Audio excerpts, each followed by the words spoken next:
Sí, la reforma fiscal, nosotros estamos totalmente opuestos a la reforma fiscal, aún sabiendo que el Fondo Monetario Internacional, que se estaba esperando el informe que rindiera para saber sus consideraciones al respecto, ¿no? De cómo va funcionando la economía en la República Dominicana, y todos sus resultados fueron favorables. Al respecto, también como mencionó el presidente Luis Abinader en la juramentación, en su discurso, que nosotros hemos tenido un crecimiento exorbitante con respecto al Producto Interno Bruto.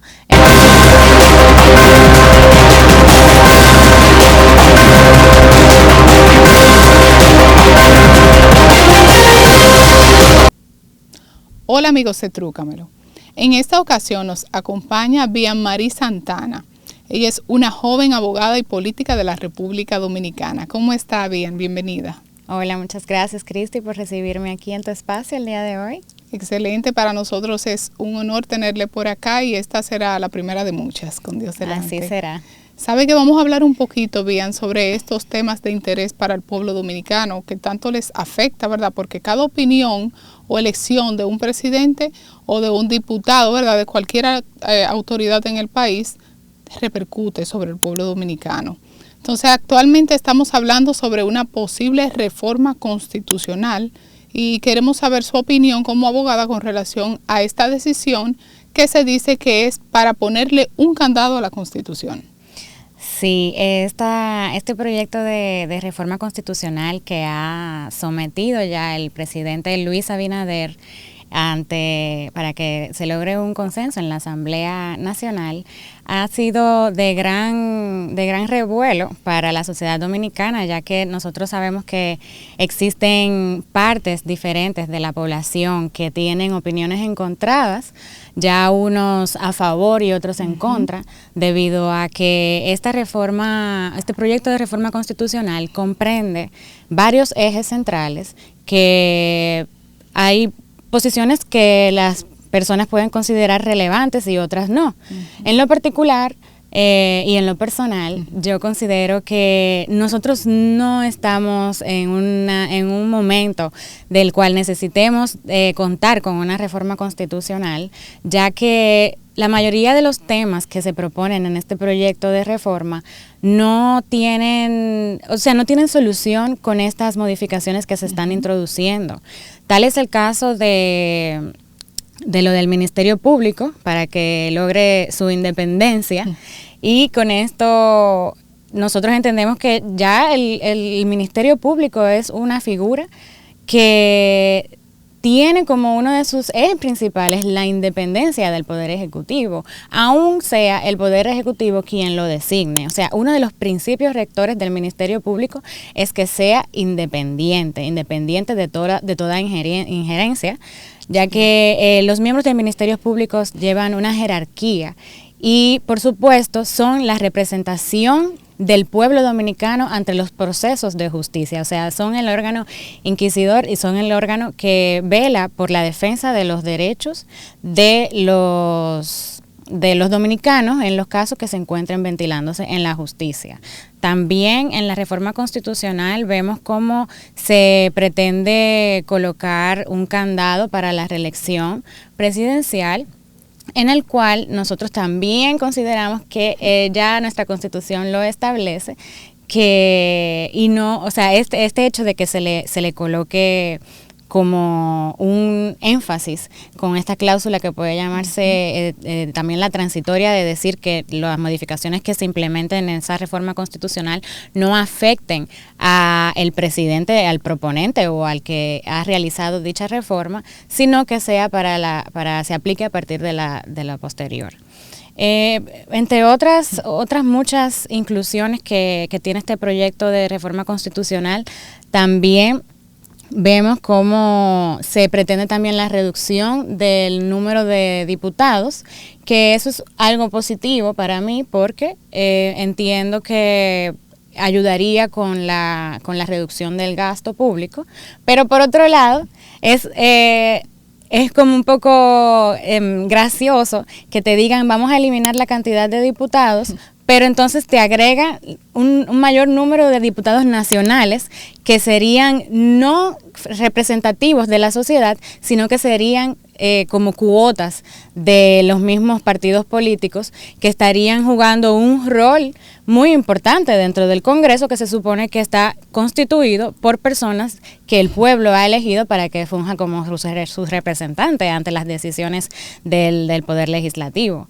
Entonces, entendemos que hay muchos temas de los que pudiéramos hablar y abordar respecto de la reforma constitucional que no están del todo orientados en la garantía de un Estado democrático más fuerte, sino que igual como ahora el partido oficialista del gobierno tiene mayoría en el Congreso, puede quitar y poner o hacer los proyectos, o someter los proyectos de ley que considere pertinente a su antojo, porque ya cuenta con la mayoría en el Congreso. Entonces, así van los temas con la reforma constitucional. Sí, porque eso se ha hablado de que actualmente ellos poseen la mayoría, entonces sabe que los diputados y senadores son la representación del pueblo dominicano y por algo está esa cantidad, ¿verdad?, que está establecida ahí y que se sabe que el que está en el poder en un momento determinado, si se sabe manejar, puede repetir. Entonces, ¿qué pasaría con ese espacio que queda afuera? Muchas veces se preguntan, o sea, ¿qué se busca detrás realmente de esa reforma a la Constitución? Sería la pregunta. Sí, eso es lo que nosotros queremos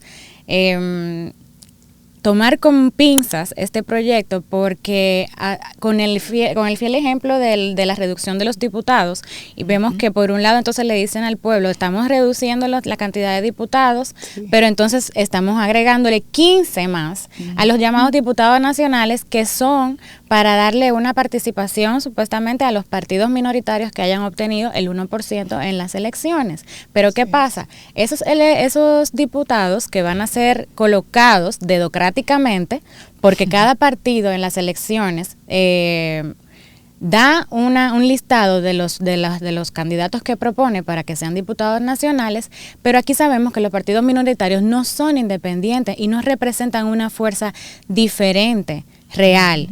Yo pertenezco al partido Patria Libre, que es un partido en formación, aún no estamos oficializados ante la Junta Central Electoral, pero nos encontramos en ese proceso y nosotros participamos en las elecciones de este año. Yo en lo personal fui candidata a regidora por la circunscripción número 1 del Distrito Nacional, y nosotros fuimos aliados a un partido que también era un partido nuevo, de convicciones muy parecidas a nosotros, y lo elegimos como nuestros aliados para participar en las elecciones, debido a que precisamente este partido era el único partido dentro de toda la oferta electoral que no se encontraba en alianza con ningún partido mayoritario y ninguno de los 3 o 4 partidos más grandes y de mayor impacto y de mayor participación en la sociedad, porque nosotros entendemos que los partidos mayoritarios tienen una función en el sistema de partidos y en la ciudadanía,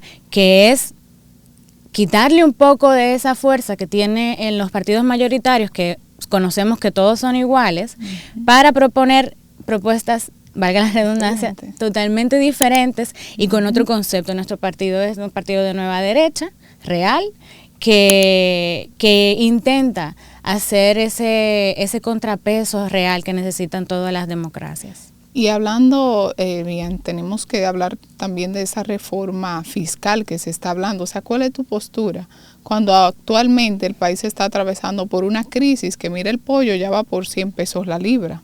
Sí, la reforma fiscal, nosotros estamos totalmente opuestos a la reforma fiscal, aún sabiendo que el Fondo Monetario Internacional, que se estaba esperando el informe que rindiera para saber sus consideraciones al respecto, ¿no?, de cómo va funcionando la economía en la República Dominicana, y todos sus resultados fueron favorables. Al respecto, también, como mencionó el presidente Luis Abinader en la juramentación, en su discurso, que nosotros hemos tenido un crecimiento exorbitante con respecto al Producto Interno Bruto. Esas cifras están un poco maquilladas, por así decirlo, porque se están tomando rangos de fechas que no necesariamente dejan ver el crecimiento real que nosotros hemos tenido. O sea, nosotros hemos tenido un crecimiento, pero ha sido algo que pudo haber sido muchísimo mejor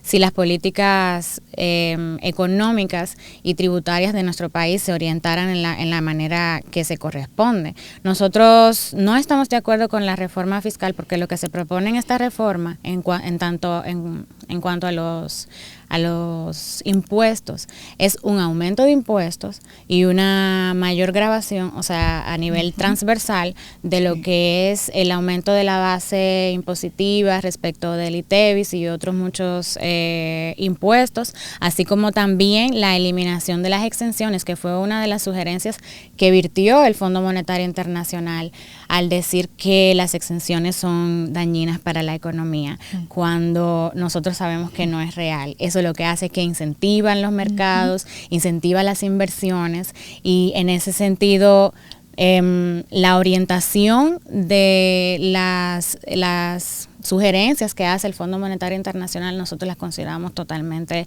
erróneas y nocivas. Por eso la reforma fiscal que se pretende introducir en este nuevo mandato del presidente Luis Abinader, entendemos que no va a ser en beneficio de la población, sino que obviamente ellos entienden que están en graves aprietos porque se han endeudado hasta la coronilla y no tienen otro mecanismo o no saben de qué otra forma pueden obtener los recursos para lograr paliar este déficit fiscal que nosotros tenemos hoy en día.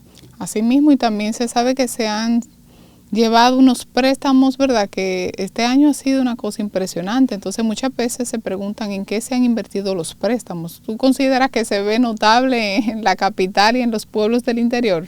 No, absolutamente que no. Estos préstamos recientes, bueno, no sé, esta misma semana creo que se introdujo se aprobaron 185 mil millones de pesos, no sé, no tengo la cifra muy clara. Todos esos préstamos que se han tomado también a lo largo del gobierno del presidente Abinader ha sido más de 4 mil millones de dólares. Ha sido el gobierno que más nos ha endeudado, y también basándonos en la supuesta necesidad de implementar políticas que vayan en mejora de nuestro medio ambiente, con el asunto también del cambio climático, que es una retórica que consideramos es como una burla para nosotros decir que nosotros necesitamos recursos para invertir en infraestructura para proteger al país de los posibles efectos del cambio climático, y cuando vemos que todavía nosotros, ya luego de haber recurrido a la aprobación de esos y a la recepción de esos fondos que vienen también de la comunidad internacional para poder hacerle frente a los efectos del cambio climático, vemos que todavía con unas simples lluvias aquí nosotros tenemos inundaciones, tenemos efectos que son desastrosos, y que nuestro Ministerio de Medio Ambiente tampoco hace las funciones debidas para lograr mitigar cualquier efecto producto no del cambio climático, sino producto de la misma causa del hombre, de la misma contaminación humana, que ese sí es un verdadero problema que nosotros tenemos, al igual que el manejo de los desechos sólidos por parte de las empresas privadas, las constructoras, el mismo ayuntamiento. O sea, tenemos un sinnúmero de entes que tienen que ver con lo que es el correcto manejo de los desechos sólidos y de cómo nosotros le hacemos frente a todo el impacto humano que nosotros tenemos, que no están haciendo su trabajo debidamente. Entonces queremos agarrarnos de ese discurso del cambio climático para decir que sí, que necesitamos más dinero para hacer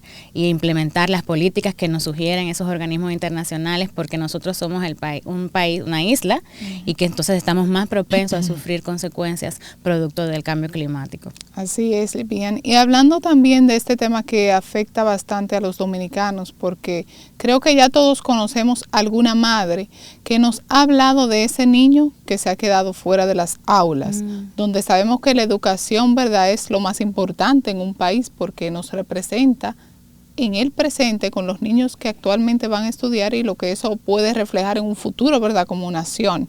Entonces, ¿qué piensas sobre, actualmente lo dejaron en el mismo ministerio, ¿verdad?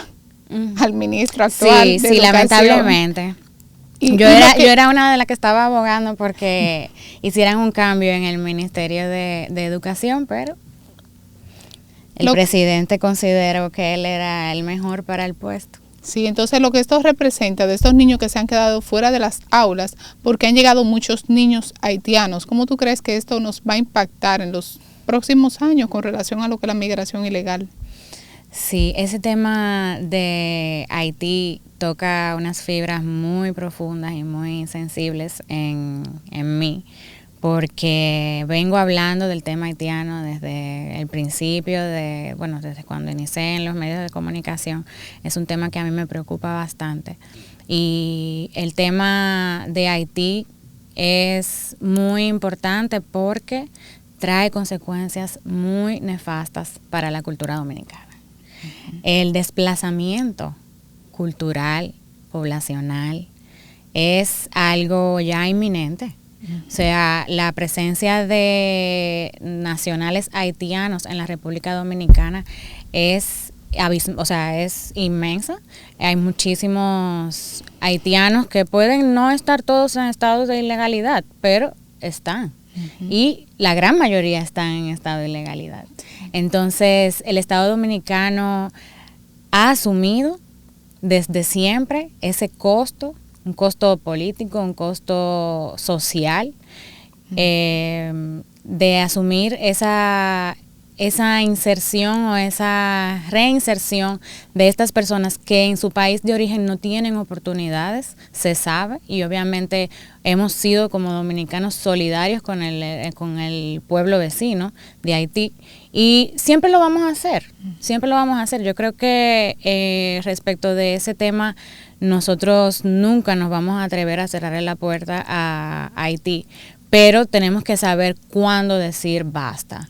Tenemos que saber que a pesar de que nuestro canciller y nuestro presidente se repiten diciendo que no hay una solución dominicana para el problema haitiano, pero sabemos que al final sí estamos asumiendo todos los problemas de Haití, dándoles camas a las parturientas en nuestras maternidades, que se le tienen que invertir una cantidad de recursos considerables para luego entonces dejar fuera a las madres dominicanas de ese posible acceso a una cama en una emergencia, en un hospital. También estamos viendo, a propósito de tu pregunta, que ahí voy con el tema de la educación, los niños haitianos están pudiendo ingresar a las escuelas aún sin la documentación necesaria, aún sin estar dotados de una acta de nacimiento. También nosotros sabemos que tenemos, para lograr lo que nosotros tenemos ahora mismo en el sector educativo, que es el desayuno escolar, el almuerzo, que el INAVIE funcione con sus medios de transporte para llevar a los niños a la escuela, garantizar que se devuelvan también a sus casas. O sea, es un engranaje que ha tenido que hacer que implementar el Estado Dominicano para nosotros poder llegar a un estado por lo menos de suficiencia, que no hablando del nivel de calidad educativo, sino simplemente de la estructura, de lo que significa hacer los esfuerzos para que los niños dominicanos puedan acudir a las escuelas. O sea, es un gasto importante, por eso fue una conquista el 4% para la educación, y vemos que se le han pasado en las disputas con los profesores de que si le aumentan el salario, o si se invierte en infraestructura, o si el desayuno escolar, o sea, y hemos dejado de lado la calidad de la educación. Entonces, ahora con esto de que se van a dejar fuera, creo que son más de 300,000 niños que se van a quedar fuera de las aulas en lo que inicia el año escolar, porque todavía se están haciendo esas supuestas reestructuraciones y remodelaciones de planteles escolares para que estén aptos para para recibir a los niños, esto es realmente alarmante. Es decir, hay muchos padres que se han visto en las redes que se han quejado de que obviamente llegan y no pueden inscribir a los niños porque ya no hay cupo en el sector determinado donde están. Y es que ha habido esta ola migratoria de los haitianos y ellos se concentran en lugares específicos. Antes estaban concentrados en los llamados batalles, quizás no ocupaban tanto las aulas, pero el pueblo de Haití sabe qué es lo que ellos necesitan y qué ellos están buscando aquí en República Dominicana. Claro. Ellos quieren mejores condiciones de vida y las van a aprovechar. Es decir, en este tiempo donde ya todo el mundo tiene tanto acceso a la información, no podemos esperar que ellos vengan y se queden simplemente trabajando y se devuelvan a su país. No, ellos están viendo que nosotros estamos haciendo lo imposible por mejorar como nación y ellos obviamente quieren aprovecharse de eso, pero sin asumir la nación de Haití sin ningún costo. Así es, entonces eso va en detrimento del dominicano. ¿Por qué? Porque la educación es un derecho. Entonces, ilegal que a un dominicano se está dejando fuera de las escuelas. ¿Qué usted va a hacer con ese niño? O sea, ¿qué hará el padre con ese niño que actualmente no lo va a poder enviar a un colegio privado? Porque no todos los padres pueden pagar un colegio. Entonces, realmente lo que dice la Constitución con relación al derecho a la educación, ¿se está violando en República Dominicana? Se está violando porque se debe garantizar que todos los niños dominicanos puedan acceder a una educación y a una educación de calidad. Así es, y con el tema de los hospitales, actualmente tenemos un colapso. Estamos viendo, según el último informe de Alicia Ortega de hace unos días, que ya rondan el 70 y 80% de las haitianas en los hospitales y que las dominicanas, por ver la problemática, ¿verdad?, que esto implica, optan por irse a una clínica privada, pero no es que la pueden pagar. Me imagino que buscando hasta préstamos. Entonces, ¿cuál es tu postura con relación a este tema que nos afecta ahora mismo un 80%, pero en 2 o 3 años no sabemos si va a ser un 100%? Exactamente. El tema de los hospitales, obviamente el acceso a la salud también es un derecho fundamental que nosotros como dominicanos tenemos y a nadie se le puede negar el acceso a la salud, ¿no? Y a la atención médica en caso de que la necesite.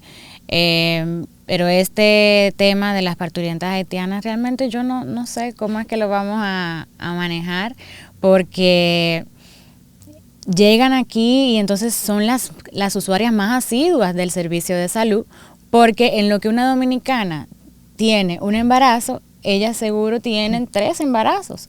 Entonces, no es verdad que esas haitianas vienen a República Dominicana a ocupar esas camas, a dar a luz y luego van a regresar a su país. Es algo que se perpetúa en el tiempo, ya que cuando ellas ingresan al sistema, entonces hay mujeres dominicanas que también han tenido que irse para su casa, o sea, que las mandan sin los medicamentos que deben despacharle cuando se le da de alta luego de algún tema médico, ya sea un parto o cualquier otra emergencia que tengan de salud.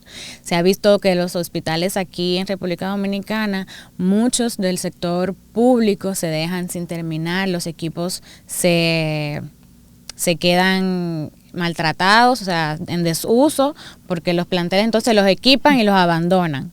O sea, es una falta de coordinación y como que no les duele el esfuerzo que se haya hecho para conseguir esas instalaciones y dotar a esas edificaciones de los equipos necesarios para que logren dar un servicio de salud a la población. Entonces, estas condiciones no pueden seguir ya más. Nosotros no aguantamos ya, el sistema de salud está por colapsar o colapsado. Y con esta necesidad de atender a estas haitianas que vienen a dar a luz aquí a nuestro país, dejan cada vez menos oportunidades a las dominicanas de acceder a un servicio de salud de calidad. Así es, y ya hablando en el plano internacional, ¿cómo ves las próximas elecciones de los Estados Unidos y qué impacto puede tener en República Dominicana, verdad, según el próximo presidente o la próxima presidenta? Porque sabemos que existen ahí posturas diferentes y unos criterios muy marcados en lo que viene siendo la República Dominicana. Sí, Bueno, actualmente se está celebrando la Convención Demócrata en los Estados Unidos, que se está llevando a cabo en Chicago, Illinois, donde el Partido Demócrata propuso a Kamala Harris como su candidata presidencial y al vicepresidente, que creo que es de Minnesota. Esta va a ser la fórmula de la boleta del Partido Demócrata para estas próximas elecciones que se celebrarán en noviembre. También sabemos que en septiembre, específicamente el 10 de septiembre, se va a llevar a cabo el debate presidencial entre Donald Trump y Kamala Harris, que estamos también deseosos de que llegue ese día para poder ver el performance que van a tener estos candidatos.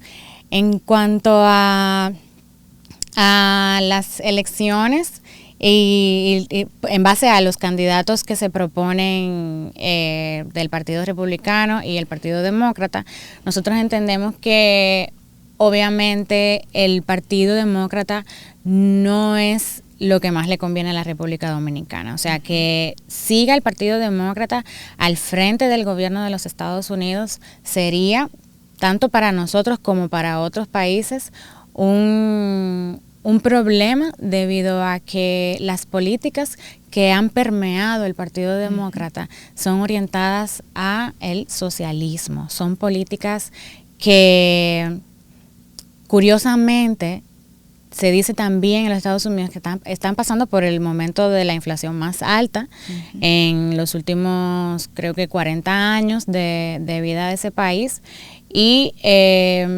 aún se siguen admitiendo a ilegales que cruzan por la frontera de México, y se le están haciendo se está proveyendo de todo tipo de ayudas y asistencia para su inserción en el sistema, en busca también de eso mismo, de posibilidad de votos. O sea que hay un clientelismo, hay unas prácticas también, ese tema de la guerra con Ucrania. Ellos son abanderados de la defensa de los derechos. Están del lado equivocados de la balanza, y entendemos que a nosotros como país nos conviene más que el presidente Donald Trump vuelva al poder de los Estados Unidos, ya que dentro de sus propuestas y políticas vemos que hay como más confianza en las políticas que propone respecto de la protección a la familia, de la protección del libre mercado, el capitalismo, también para mitigar los efectos que conlleva asumir ese costo de los inmigrantes ilegales. Es decir, hay que poner todo en su lugar. Y creo que el Partido Republicano, con Donald Trump a la cabeza, sería el indicado y la persona que pudiera llevar estas políticas a materializarse, que tanto necesita los Estados Unidos y también el resto de América. Así es, porque como indicas, cuando llega un inmigrante por una frontera, nunca sabemos lo que está llegando, ¿verdad? Puede ser una persona que huyó de su país por un crimen, por cualquier tipo de situación. Y como vemos actualmente en la ciudad de Nueva York, está descontrolada, con un caos, con muchos robos, asesinatos y la violencia, la droga ha aumentado, porque también esto es parte, ¿verdad?, de lo que te daña tu sistema.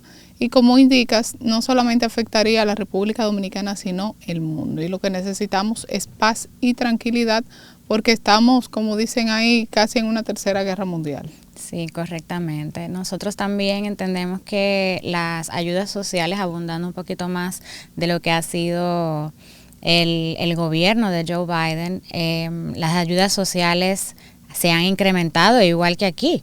Es decir, nosotros vemos que dicen, ok, la economía está fuerte, la economía está creciendo, pero hay más personas que cada vez se le están brindando ayudas sociales, y es porque entonces las necesitan. Entonces, ¿dónde está ese crecimiento? ¿Dónde está ese dato real de que la población ha pasado de pobre a clase media? Porque en realidad, si es en base a las ayudas sociales que brinda el gobierno, entonces no estamos saliendo ni estamos mejorando en la medida que se está diciendo que está pasando. Excelente día. Un mensaje final para el pueblo dominicano. Bueno, realmente estoy súper complacida de haber tenido esta conversación contigo, y mi exhortación para tu audiencia, el pueblo dominicano, es que sigamos en búsqueda de la verdad, sigamos en búsqueda de lo que es mejor para nuestro país, sin importar lo que eso cueste conseguir, o sea, en el tiempo, sino que la verdad al final es la verdad. Sí, la verdad sale a la luz. Muchas gracias, esta es tu casa y esperamos que vuelvas pronto. A todos los que nos ven, denle me gusta al video y compartan con sus familiares y amigos. Gracias. Trúcamelo. Trúcamelo.com. Síguenos en todas nuestras plataformas. Tu plataforma digital es Trúcamelo.